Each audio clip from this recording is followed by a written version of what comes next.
Robot assisted cataract surgery में कुछ popular machines है, उनमें से एक है catalyst precision laser system by Abbott. Catalyst एक फेम्टोसेकंड लेजर सिस्टम है जो कैटरेक्ट सर्जरी के लिए स्पेशली डिजाइन किया गया है। लेकिन अगर हम बात करें नेक्स्ट लेवल इनोवेशन की, तो जीमा का फ्लेक्स या femtosecond platform femto ZX Neo catalyst से काफी सुपीरियर साबित होता है। ZX Neo एक Swiss made advanced femto laser system है जो दुनिया की सबसे cutting edge robotic cataract machines में काउंट होता है। सबसे पहली बात, ZX Neo nano joule level low energy pulses use करता है, जबकि कैटलिस्ट माइक्रो जूल एनर्जी पर ऑपरेट करता है। इसका मतलब है ZX Neo आंखों के टिश्यूज पे 100 टाइम्स कम एनर्जी लगाता है, जिससे टिश्यू डैमेज, स्वेलिंग और रिकवरी इशू काफी कम हो जाते हैं।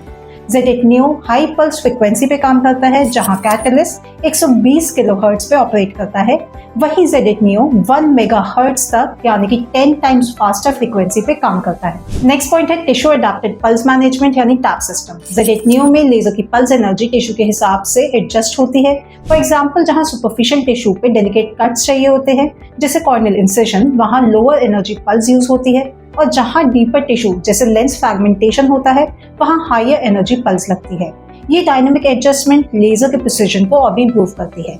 नेक्स्ट है 3D laser cutting system. Ziemer का Z laser technology 3D cutting allow करता है, जिसमें सर्जन को इंसिजन डेप्थ और ज्योमेट्री पे कंप्लीट कंट्रोल मिलता है। ये फीचर कैटलिस्ट में इतना रिफाइंड नहीं है। साथ ही ZX Neo overlapping laser spots का यूज करता है, चाहे इंसिजन हो चाहे लेंस फ्रैगमेंटेशन, जिससे कट बहुत ही प्रिसाइज और स्मूथ मिलता है और कॉम्प्लिकेशन के चांसेस कम हो जाते हैं। जहां कैटलिस्ट FDA अप्रूव्ड है आर्कुएट इंसिजन, कैप्सुलोटमी और लेंस फ्रैगमेंटेशन के लिए, वहीं ZX Neo हर surgical steps arcuate incision, capsulotomy, lens fragmentation, corneal incision के लिए fully FDA and CE approved है, जो सर्जन और पेशेंट दोनों को कॉन्फिडेंस देता है। लास्टली अगर कैटलिस्ट की बात करें तो ये मशीन काफी बड़ी और बल्की है और एक डेडिकेटेड OT रूम में फिक्स रहती है। पेशेंट को पहले रोबोटिक लेजर रूम में ले जाया जाता है और फिर दूसरी OT में, जो ओल्ड पेशेंट के लिए काफी इनकन्वीनियंट हो सकता है। इन्फेक्शन का भी रिस्क बढ़ सकता है और सर्जरी में टाइम भी एक्स्ट्रा लग सकता है।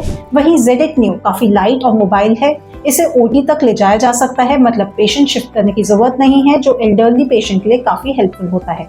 सिमिलरली जब कैटलिस्ट का लेजर हेड पेशेंट की आईज के ऊपर फिक्स किया जाता है तो पेशेंट को थोड़ा डिस्कम्फर्ट फील हो सकता है, लेकिन ZX Neo का compact robotic arm design patient को क्लॉस्ट्रोफोबिक फील नहीं होने देता। तो जब बात आए best robotic cataract surgery choose करने की, कैटलिस्ट एक अच्छा ऑप्शन हो सकता है, लेकिन अगर आप fast healing, ultra low energy, high safety और पोर्टेबल डिजाइन जैसे प्रीमियम बेनिफिट्स चाहते हैं तो जीमा फ्लेक्स बेस्ट चॉइस है। फ्री कंसल्टेशन के लिए हमारे हेल्पलाइन नंबर पे कॉल कीजिए, या आपका कोई डाउट है तो हमें कमेंट में लिख सकते हैं।